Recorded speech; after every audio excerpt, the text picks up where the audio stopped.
Awesome. So my name's Gabe Hartfield, and I'm a local pastor here in Grand Rapids. And I actually have had the privilege of getting to know Natasha, my friend, from the Pregnancy Resource Center. And recently we had a conversation because I'd heard a lot of different things about Proposal 3, which is coming up here in the Michigan elections, but I didn't really know a lot about it, and so wanted to have a conversation. I felt like a lot of times people put long posts or different things like that on Facebook or social media, but I wanted to actually just have a conversation with someone about it. And so Natasha, glad you could make time today to have a conversation with me about it. So you want to say a little bit about yourself and also what you do? Sure. Well, it's good to be here. Thank you, Gabe, for setting this up. So I am the Community Engagement Director at the PRC, and we work in 3 areas of proactive education, responsive medical care, and compassionate support services. Awesome. Yeah, and so with Proposal 3 coming up here in Michigan, I was wondering if you could just give maybe a general overview of what the proposal entails and what people should know in terms of for voting for it and stuff, and how to, things to consider on that. Okay, just a couple basics maybe to get started would be that it's a constitutional amendment. So it's something that will be added. The question is, should it be added to our state constitution? So the state of Michigan Constitution. I think that kind of intensifies the level of seriousness to it, because if we were to, we really need to get it right, I guess, because if we wanted to change it, add to it, what we would need to do is circulate petitions, create that change or amendment, and then wait for that election time, and then have a certain percentage of the state population come out and vote on it. And that's quite a bit different than a law that we can be calling our legislature any day of the week and say, hey, we want you working on this, propose this bill, add to this bill, change this bill, and we can be pushing things throughout the entire year versus having to wait until that election time. So that's one thing that I think is important for people to understand. And then the other thing is that when this is on the ballot in November, so when someone goes to vote, they're going to see what's called a ballot summary. And so that summary has to be 100 words or less, otherwise our voting ticket would be super long. But there's really more to it. So I just encourage people to do their due diligence. And there's the full amendment you can read, and there's 5 points to it. So it's not super long. You can read it pretty easily. But that's the 5 points of that amendment are something slightly different than, or more expanded of, that ballot summary that you'll see when you go to the polls in November. That's helpful. So you're saying on the actual ballot, we'll probably have a shortened version, just a summary of it. I'll probably post a link for it where you can read the entire thing, but it's just helpful to read the entire thing instead of just voting just based on the summary is what you're saying. No, that's helpful.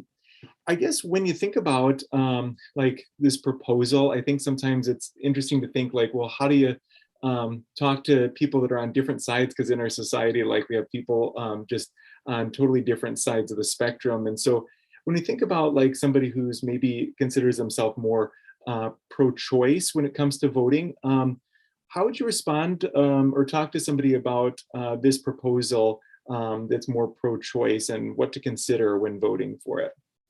Yeah, good question. I've been talking to people that are all over the place on this, which is actually, I find exciting. And so I know not everybody does, but that's probably the job that I'm in. And so some are friends that can call themselves pro-choice. I have friends who are looking at this proposal and saying this, I'm not sure about this. And these are the things that are causing them to pause. Things like in the ballot, or in the amendment, it talks about, and I'll read just a couple of phrases here. Establish a new individual right to reproductive freedom, including the right to make and carry out all decisions about pregnancy, such as, and then there's a list, prenatal care, childbirth, postpartum care, contraception, sterilization, abortion, miscarriage management, infertility. It is covering a lot of things. So that's the other thing. Maybe I should put that back in the basics section there, is that there's a lot to this proposal. Okay, so but the thing that most people are honing in on is that abortion that's in that list. So there's this list of things that it's providing these freedoms for, but then at the kind of the bottom of the ballot summary, you can see that it says invalidate state laws conflicting with this amendment.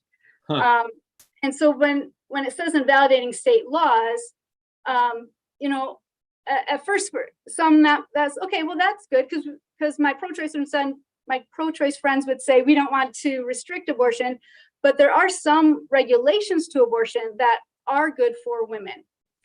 So every woman really deserves to have, you know, a clean, safe place for medical procedures. But by invalidating the state laws that require health and safety inspections of abortion clinics, that is not good for women. That does not put women in a safe environment. Another one of those things we hear often about, you know, it's between a woman and her doctor. Well, this amendment, there's no place in here where it says that it's a licensed physician or OBGYN, you know, which is interesting because even on the CDC's definition of elective abortion, they talk about a licensed physician and they have different examples of what that would mean. In this amendment, it talks, instead it uses a healthcare professional. And so when you go to the state of Michigan laws, you can look to see who is a healthcare professional, because there's licensing for that. But in that list is concerning because you have a chiropractor, acupuncturist, even a marriage and family therapist. And so these people obviously are not trained in abortion procedures. And so if there are people who are performing abortions who have not been trained to, who are not, that wasn't part of their licensing and you know, proven to be proficient at that again can put women at risk. And so that's concerning. And then another piece that many people are concerned about is that in this amendment, it said that it prohibits prosecution of an individual or a person who's helping a pregnant individual. So anyone who is assisting, who is performing these procedures cannot be prosecuted. And so to kind of make that real, that means that the burden is then on the woman when she's seeking these services to, you know, to say, there's no health inspection. How do I know that these utensils have been sterilized and cleaned to the fullest extent? You know, can I please see your credentialing of the, you know, health professional that's attending to them?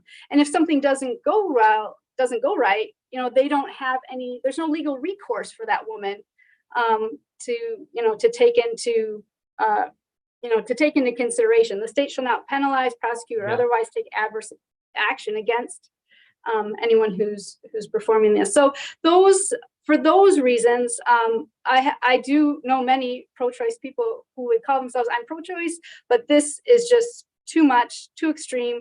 It kind of left behind maybe some of the people that it was intending to help, and it's really, you know, they're telling me this is just not good for women, and so it's just too much.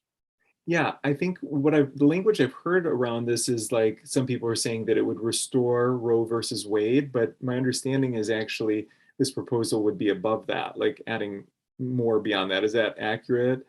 Yes, this with Roe versus Wade, there were still some limitations, and there's still definitely some limitations. There's limitations to partial birth abortion.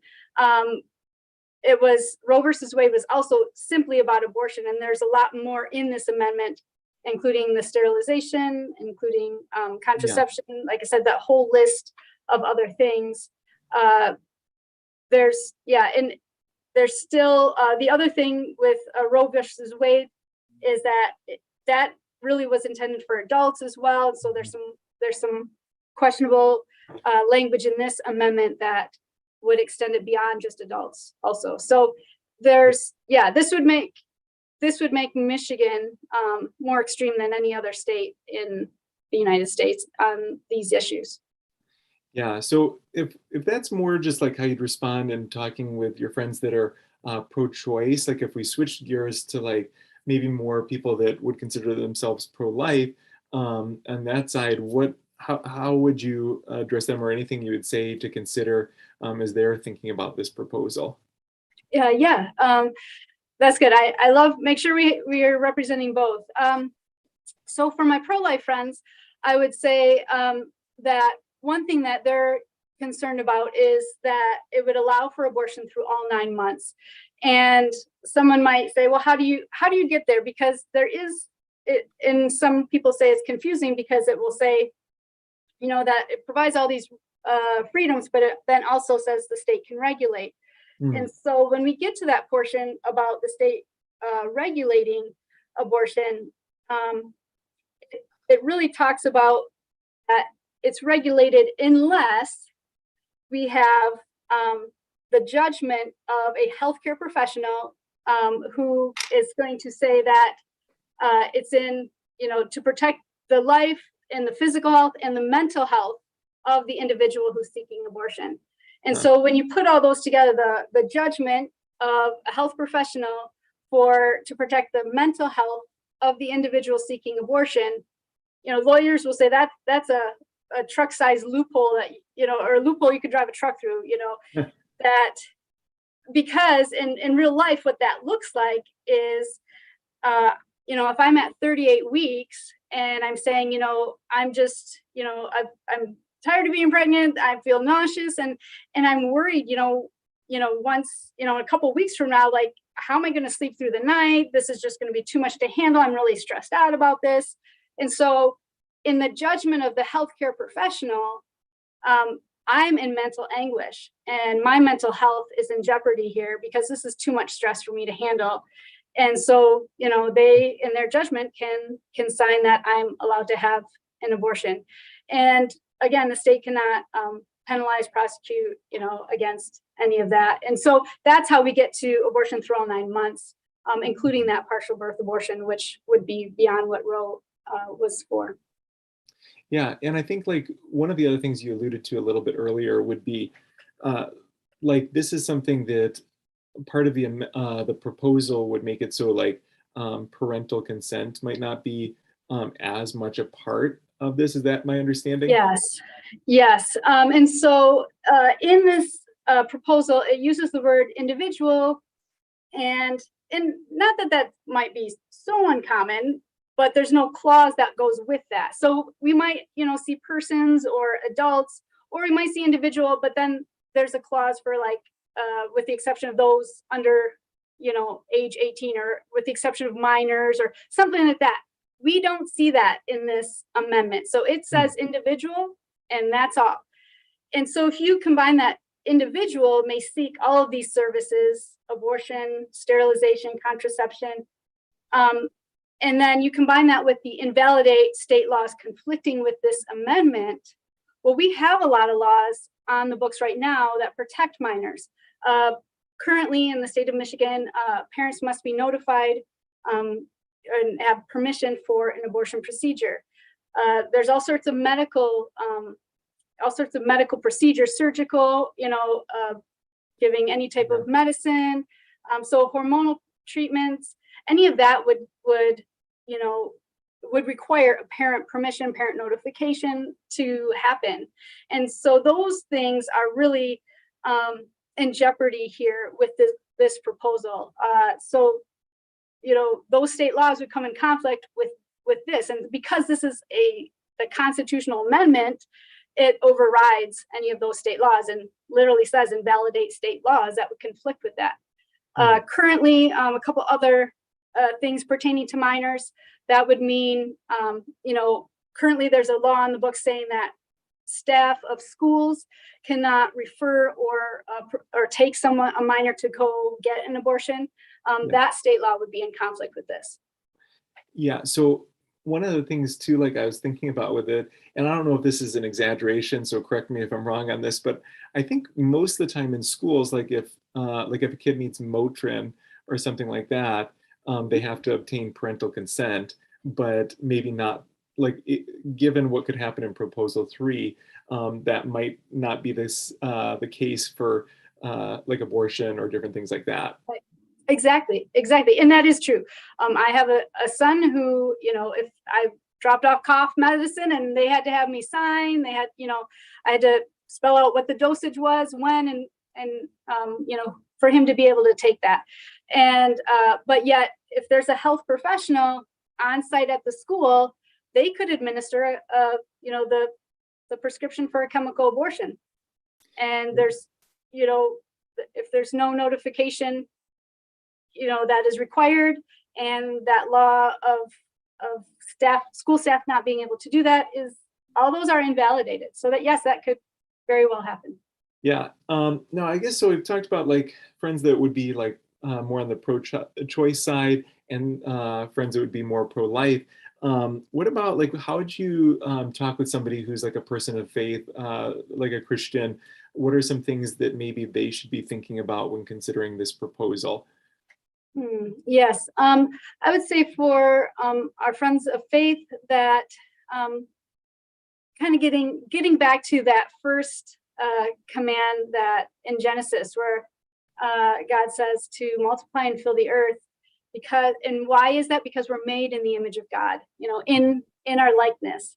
God made us, and so all those verses there in that first chapter of Genesis, and just remembering that each and every person is made in the image of God, and that includes anyone, and everyone, and so that includes people that we disagree with. These are sensitive topics, and so for those that we disagree with, each and every person is made in the image of God, and so we treat one another with love and with respect.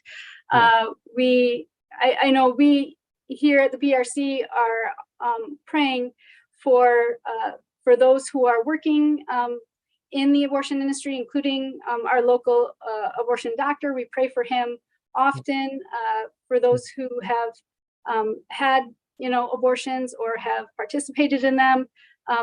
Our arms are always open, and so that image of God, understanding that each life has purpose, we really want to live that out to each and every person, and then that affects how we view these things as well.